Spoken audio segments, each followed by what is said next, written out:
Bismillahirrahmanirrahim. Alhamdulillahi rabbil alamin. Ar-Rahmanir-Rahim. Maliki yaumiddin.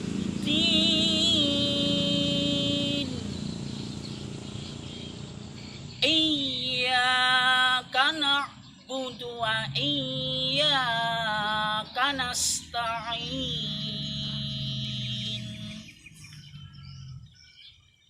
Ihdinas siratal mustaqim.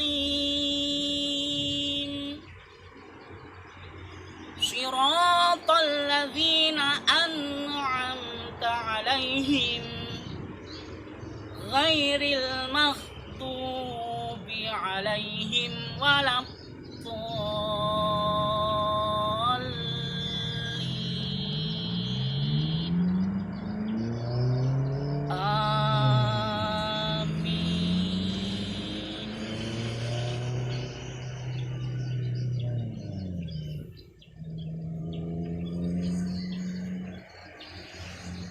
Dengan nama Allah yang Maha Pengasih, Maha Penyayang. Segala puji bagi Allah, Tuhan seluruh alam, yang Maha Pengasih, Maha Penyayang. Pemilik hari pembalas. Hanya kepada Engkau kami menyembah, dan hanya kepada Engkaulah kami mohon pertolongan. Tunjukilah kami jalan yang lurus, yaitu jalan orang-orang yang telah Engkau beri nikmat kepadanya, bukan jalan mereka yang dimurkai, dan bukan pula jalan mereka yang sesat. Saudaraku, di mana saja berada, semoga Allah memberkahi dan merahmati kita dan mengampuni kita. Saudara-saudaraku, surat Al-Fatihah adalah surat Al-Quran yang paling agung. Paling agung.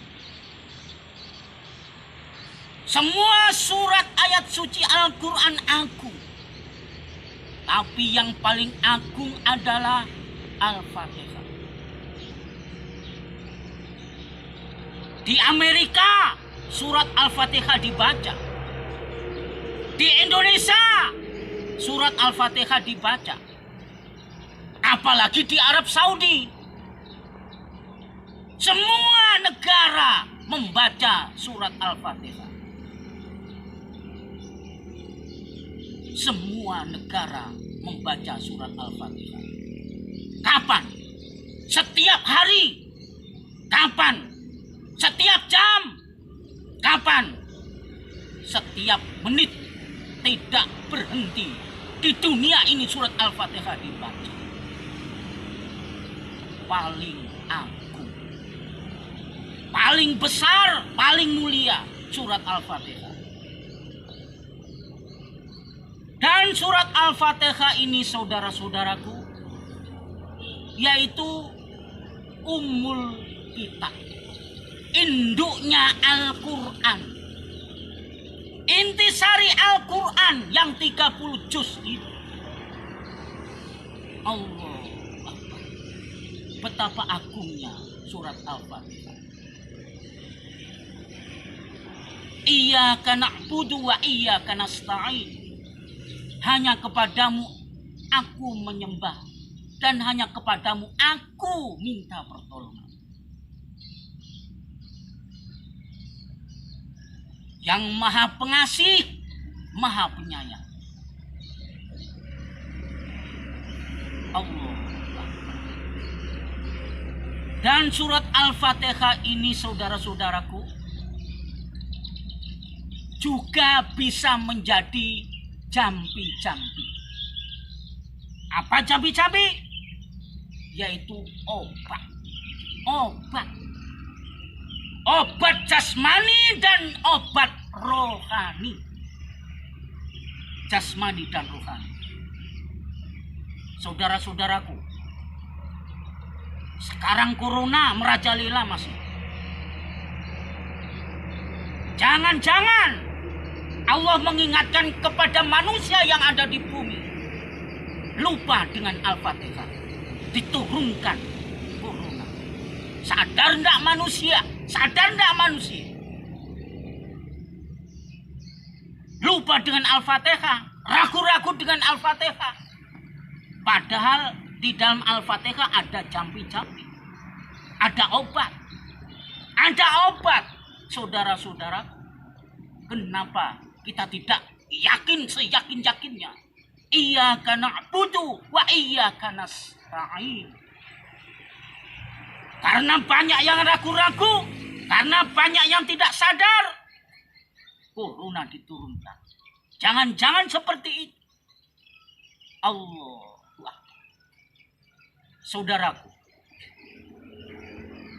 Al-Quran adalah syafaat yang paling besar. Kalau kita sungguh-sungguh dan yakin, Al-Quran akan mengawal kita menuju ke kubur dan sampai ke surga, saudara-saudaraku. Al-Quran akan mengawal kita kalau kita sudah mati masuk ke kubur. Dan sampai kita sampai ke surga nanti, dikawal dengan Al-Quran. Kalau kita cinta, kita selalu membacanya dan mengamalkannya. Jangan sampai tidak mengamalkan.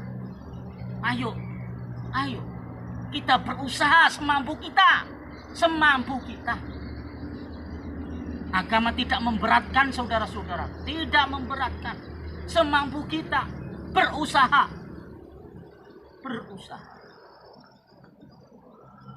Allah tahu sampai di mana keyakinan kita. Allah tahu sampai di mana usaha kita. Tahu. Kita ini sedang diuji selama kita ada di dunia. Sedang diuji. Kita harus sadar. Kita di dunia ini, saudara-saudaraku, semua yang disebut manusia diuji oleh Allah. Diuji Allah yang kecil, yang muda, yang dewasa, maupun yang tua. Sampai ajal tiba. Oleh karena itu, mari kita manfaatkan mumpung kita masih diberi kesempatan. Saudaraku, di mana saja berada, bacaan Al-Quran di dalam sholat lebih baik daripada bacaan sholat, daripada bacaan Al-Quran di luar sholat. Bacaan Al-Quran di luar sholat lebih baik daripada tasbih dan takbir. Tasbih dan takbir lebih baik daripada sedekah. Sedekah lebih baik daripada puasa. Dan puasa adalah tameng api neraka. Wahai saudara, perhatikan urutannya tadi. Bacaan Al-Quran di dalam sholat lebih utama daripada bacaan Al-Quran di luar sholat. Bacaan Al-Quran di luar sholat lebih baik daripada tasbih dan takbir. Tasbih dan takbir lebih baik daripada sedekah. Sedekah lebih baik daripada puasa. Dan puasa adalah tameng api neraka. Wahai saudara, kalau melihat hadis tersebut, pasti dan pasti, kalau kita sungguh-sungguh yakin dan mengamalkan Al-Quran, Allahu Akbar. Al-Quran berada di posisi pertama dan kedua tadi. Yang paling bawah puasa tameng api neraka, saudara-saudara. Inilah syafaat yang terbesar. Ayo.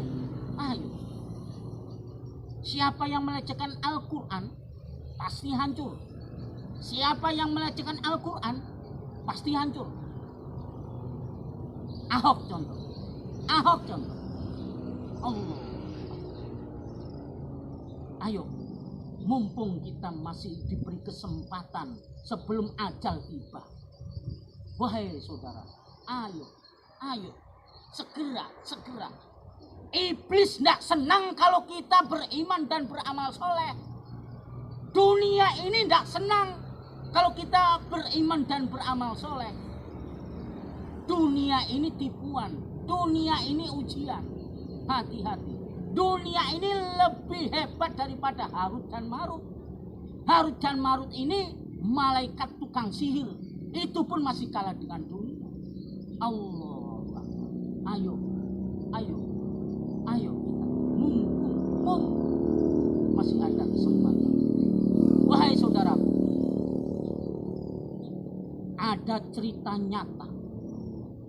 Waktu saya masuk sekolah beberapa bulan yang lalu atau beberapa tahun yang lalu, di sekolah saya sedang ada kegiatan jam 2 siang bolong, panas terik, anak-anak sedang istirahat. Saya dan teman-teman guru istirahat di ruang guru. Tiba-tiba ada yang kesurupan, saudara-saudara. Pak tolong. Sambil teriak-teriak anak-anak, minta tolong. Saya kaget, minta tolong apa? Ternyata ada yang kesurupan. Kejang-kejang. Satu orang dipegang oleh 3 orang, 4 orang, masih tidak kuat. Tuh, padahal itu perempuan, saudara-saudara. Padahal perempuan itu yang kesurupan. Yakin dia dimasuki oleh jin yang nakal. Kekuatannya adalah kekuatan jin itu. Nyata itu, saudara. Saya bingung. Saat itu mendadak bingung.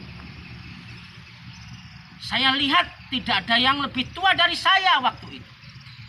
Pak tolong. Loh, saya dimintai tolong anak-anak. Apa yang harus saya lakukan? Oh, ya sudah. Akan saya bacakan banyak ayat suci Al-Quran. Sebanyak-banyaknya. Pokoknya sampai sadar. Pokoknya dengan gugupnya saya. Tapi dengan sungguh-sungguh. Pokoknya saya baca apapun. Amalan-amalan. Zikir apa. Saat itu saya mulai dengan bacaan Bismillahirrahmanirrahim. Allahu Akbar. Baru membaca Bismillahirrahmanirrahim, langsung lemas anak itu. Loh, kaget saya. Saya yang membaca ini kaget. Loh, betapa manjurnya Bismillahirrahmanirrahim. Padahal belum saya bacakan lengkap Al-Fatihah. Belum membaca yang lain-lain. Baru Bismillahirrahmanirrahim. Dengan nama Allah yang Maha Pengasih, Maha Penyayang. Langsung kabur jin yang nakal. Lemas. Allah. Hei Sugiono, kata Allah. Ini kamu tidak sadar, saya buktikan sekarang. Kehebatan wahyuku, kehebatan firmanku. Baru bismillah. Pantas urutan Al-Quran tadi. kalau menghadapi neraka sangat mampu, sangat mampu, sangat mampu. Itu demi Allah ceritanya, demi Allah, di SMK Negeri 1 Katilan 2. Saudara-saudara, kalau kita sibuk membaca Al-Quran sehingga tidak sempat berzikir, maksudnya berzikir selain Al-Quran, seperti tasbih dan takbir tadi, tidak sempat karena sibuk membaca Al-Quran dan tidak sempat berdoa, tidak sempat berzikir, tidak sempat berdoa. Karena apa? Sibuk membaca Al-Quran yang jumlahnya 30 juz itu. Sibuk. Karena yakin lebih baik membaca Al-Quran daripada zikir, lebih baik daripada berdoa. Kalau seperti itu keadaannya, Allah akan memberikan sesuatu yang lebih baik daripada orang yang berdoa. Ini jaminan Allah. Jaminan Allah. Kenapa? Ini langsung dari Allah. Kenapa? Al-Quran ini adalah wahyu Allah. Al-Quran ini adalah firman Allah. Tidak usah berdoa kamu. Tidak usah berzikir subhanallah alhamdulillah. Baca ayat-ayat suci. Nanti akan kuberi yang lebih baik kamu. Ketenangan kehidupan. Hati menjadi tenang. Hati menjadi bersih. Ini sebuah kekayaan yang tak ternilai. Banyak orang kaya banyak orang yang punya jabatan deg-degan, tidak tenang karena merasa curang, merasa banyak dosa. Allah, mudah-mudahan Allah mengampuni kita. Mudah-mudahan Allah merahmati dan memberkahi kita. Kalau sudah Allah merahmati kita, kalau sudah Allah mengampuni kita, insya Allah saudara-saudaraku, nanti kita akan ketemu di surga. Amin, amin ya rabbal alamin. Assalamualaikum warahmatullahi wabarakatuh. Sadarlah hai mata